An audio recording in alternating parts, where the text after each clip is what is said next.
Hello my lovely viewers, welcome back to our channel Sanjitan Pushpa blog channel. আশা করি তোমরা যে যেখানে আছো সবাই খুব ভালো আছো, আর আমিও খুব ভালো আছি। তোমাদের সঙ্গে আরও একটা নতুন ভিডিওর সঙ্গে তোমাদের জানাই অনেক অনেক ভালোবাসা, আর নতুন বন্ধুদেরকে জানাই অনেক অনেক ভালোবাসা। আমার চ্যানেলে নতুন হয়ে থাকলে প্লিজ আমার চ্যানেলটাকে সাবস্ক্রাইব করে দেবে আর আমাকে পাশে থেকে অনেক অনেক ভালোবাসা দেবে। তোমাদের সঙ্গে আজকে যে জিনিসটা আমি শেয়ার করতে চাইছি, শীতের সকাল হোক বা শীতের রাত হোক, সমস্ত কিছুতেই ভালো লাগে এই রেসিপিটা। আমি আজকে তোমাদের সঙ্গে কোনো ব্লগ নেই, একটা রেসিপি শেয়ার করতে চাইছি। দেখো বন্ধু, এটা একটা বেগুন, এটা কালো বেগুন, খুবই বড় সাইজের, 500 ওজন আছে বেগুনটাই, খুবই বড়।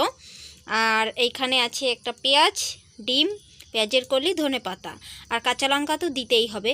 আমি আজকে রুটির সঙ্গে একটা সবজি তৈরি করব, বেগুন পোড়া। আর আমি কিভাবে বেগুনটাকে পোড়া করি সেটা তোমাদের সঙ্গে শেয়ার করব।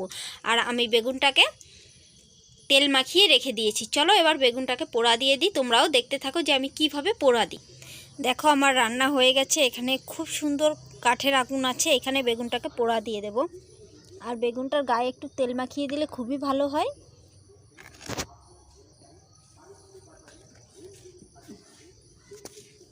এবার এটাকে ছাই দিয়ে সুন্দর করে ঢেকে দেব।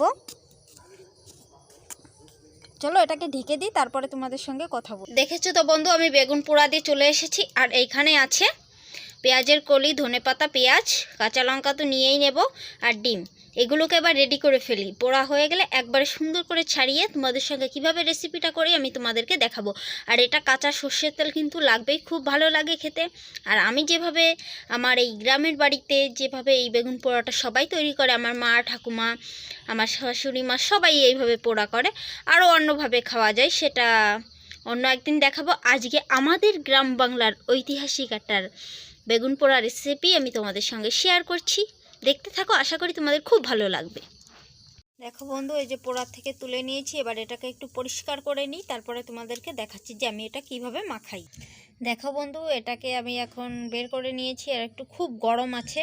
আর ওই দেখো ডিম ভাজা আছে, পেঁয়াজ কুচি আছে, ধনেপাতা আছে, কাঁচা লঙ্কা আছে, সর্ষের তেল দিয়ে দিয়েছি, আর পেঁয়াজের কালি। এটাকে এবার খুব সুন্দর করে চটকে মাখিয়ে নেব, তাহলেই আমার বেগুন পোড়া রেডি হয়ে যাবে। খুব তাড়াতাড়ি আমি এটাকে মাখিয়ে নিই, আর তোমরাও দেখতে থাকো আমি কিভাবে এটাকে তৈরি করছি।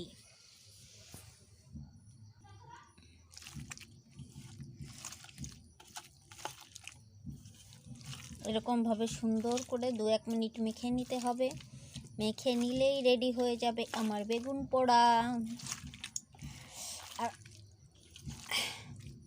আমি ভাবছি এটাকে কখন খাবো, আমার মতো ঠিক তোমাদেরও ইচ্ছা হচ্ছে যে এটা কখন বাড়িতে তৈরি করে আমরাও খাবো। দেখো বন্ধু, মোটামুটি আমার এখানে রেডি। আরও যারা শুকনো লঙ্কা খেতে ভালোবাসে তারা শুকনো লঙ্কা দিলে পরে কিন্তু খুবই টেস্ট হয়। দেখো বন্ধু, মাখানোর পরে গরম কড়াইতে 2 থেকে 3 মিনিট একটু নাড়াচাড়া করে নেব।